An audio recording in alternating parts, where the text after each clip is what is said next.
Welcome to the stories on Echoes of Revenge.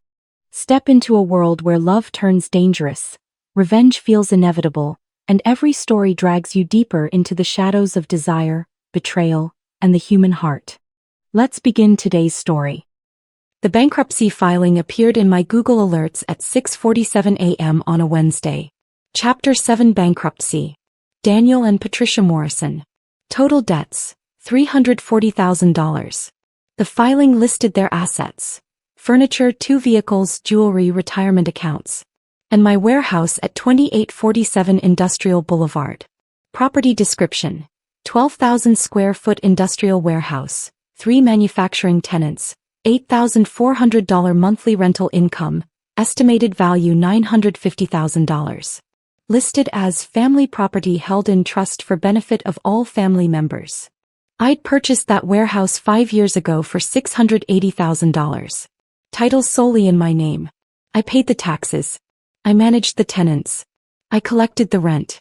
But according to their bankruptcy filing, it was a family asset they were entitled to protect from creditors. I called my attorney Rebecca Walsh before I'd finished my coffee. They listed your property in their bankruptcy? That's federal bankruptcy fraud. Did they have any ownership interest? None. Not a dollar invested. Not on the title. Forward me the filing. I'll contact the bankruptcy trustee immediately. My parents had $340,000 in debt from decades of decisions. The boat they couldn't afford. The timeshare they never used. The lifestyle requiring $12,000 monthly while earning $6,500. When the debt caught up, their solution wasn't facing consequences. It was claiming my property and hiding it from creditors using bankruptcy protection. The ghost ledger. I opened a spreadsheet. Title: The price of being their Plan B. Item: 2019. Dad's emergency medical bill. $6,500 paid to hospital. 3 months later. New jet skis. Cost: $6,500 plus the word emergency, losing meaning. Item: 2020. Mom's temporary mortgage help. $3,200 monthly for 3 months. Lasted 8 months. Total: $25,600. Never repaid. Cost: $25,600 plus the fantasy they'd change. Item: 2021. Christmas. Expensive gifts to everyone while owing me $25,600. Mom, we can't look poor. Cost: realizing image mattered more than integrity. Item: every conversation about my luck. Never about 80-hour weeks. Never about sleeping in my office. Just, you've always been lucky. Cost: recognition. Respect. Item: this morning. They listed my $950,000 warehouse to hide from their creditors.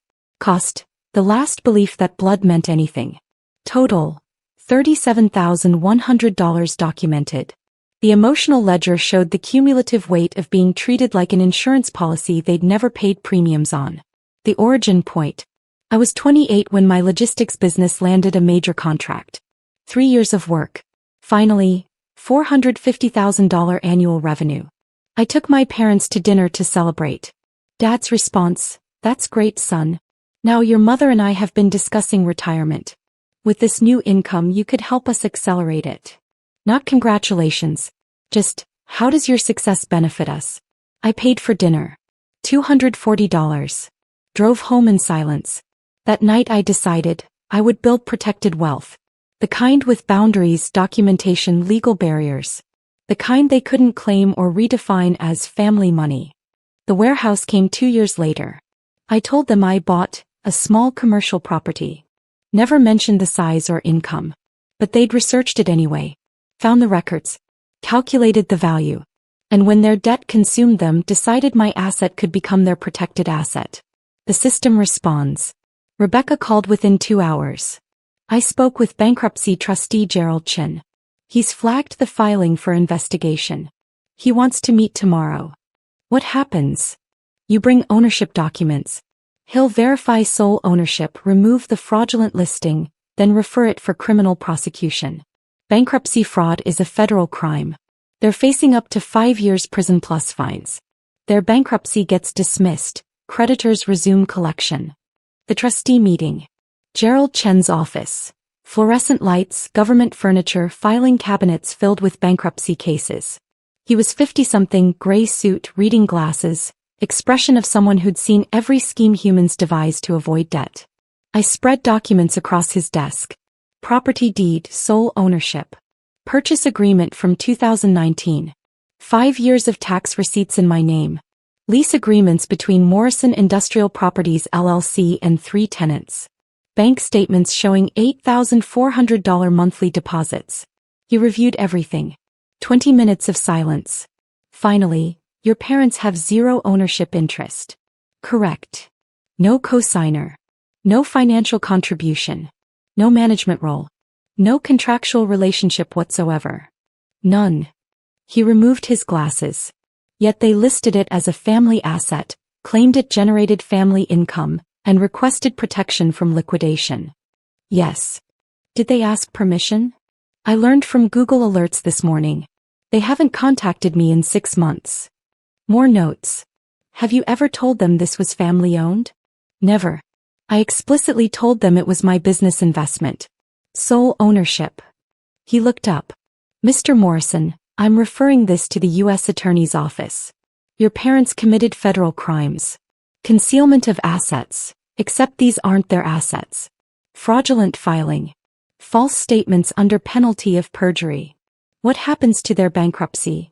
Dismissed. Creditors can resume collection immediately. They'll lose everything. And when prosecuted, they're facing federal prison. Will I testify? Yes. Your testimony plus these documents make this ironclad. He paused. I've been a trustee 19 years. I've seen people lie about assets, hide money. But I've never seen someone claim property they have 0 connection to. The audacity is remarkable. Cascade. The first call came 3 days later. Dad's number. Voicemail. His voice desperate. There's been a terrible mistake with the filing. The trustee is calling it fraud. This is a misunderstanding about the warehouse. You need to explain it's family property. Call now. I deleted it. Mom called 6 times. Then their attorney. Then my brother Kyle. Kyle's message. Mom and Dad are facing prison because of a clerical error. Just tell the court the warehouse is family property. Why are you being selfish? I blocked his number. Rebecca forwarded the trustee's report 2 days later. 8 pages documenting fraud. Conclusion.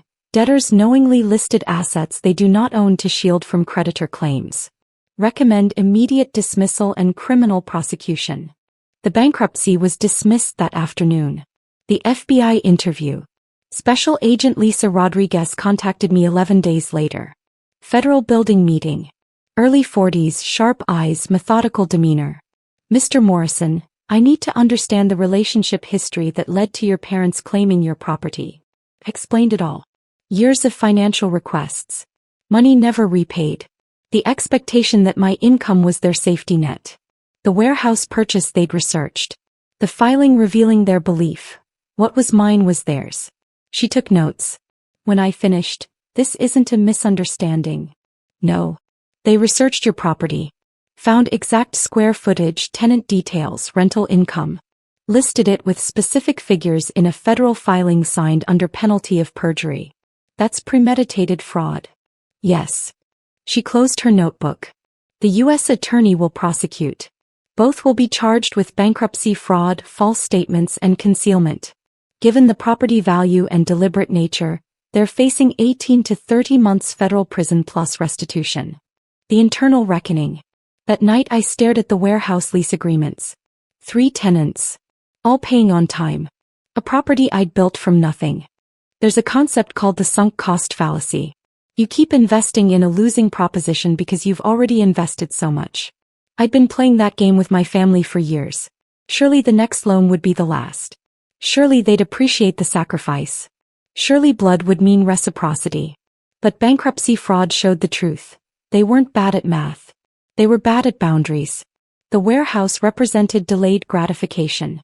I'd worked 90-hour weeks for 3 years to save the down payment. Researched properties for 8 months. Negotiated with tenants, managed repairs, handled taxes.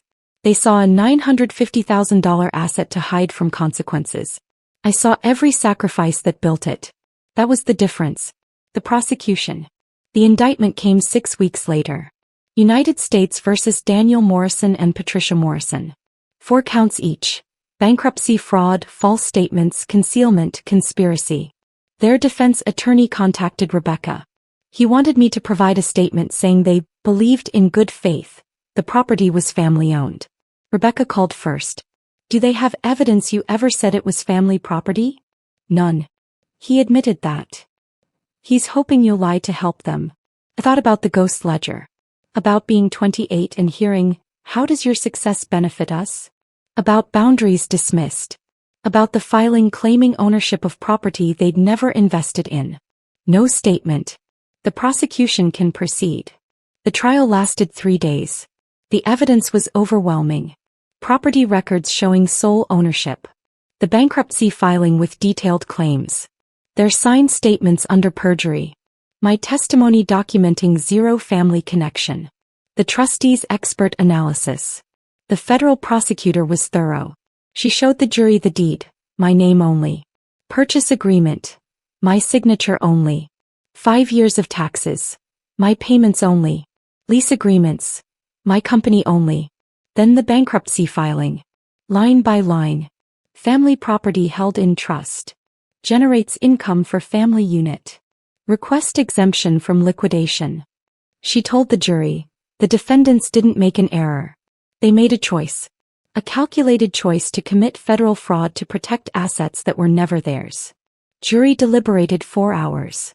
Guilty on all counts. Sentencing. My father. 22 months federal prison, 3 years supervised release, $23,000 restitution. My mother. 18 months federal prison, 3 years supervised release, $22,000 restitution. Total financial penalty, $68,000. Their house was foreclosed 3 weeks later. The bank sold it at auction. After mortgages and fees they received nothing. Both vehicles repossessed. Retirement accounts garnished. They reported to prison on the same day. Different facilities 200 miles apart. Kyle called once before they surrendered. You destroyed our parents over a warehouse. You could have said it was family property. You chose prison. I hung up without responding. The scorched earth ending. 18 months later they were released. I learned from public records, not from them. They moved to a rental apartment in a different state. Both working retail.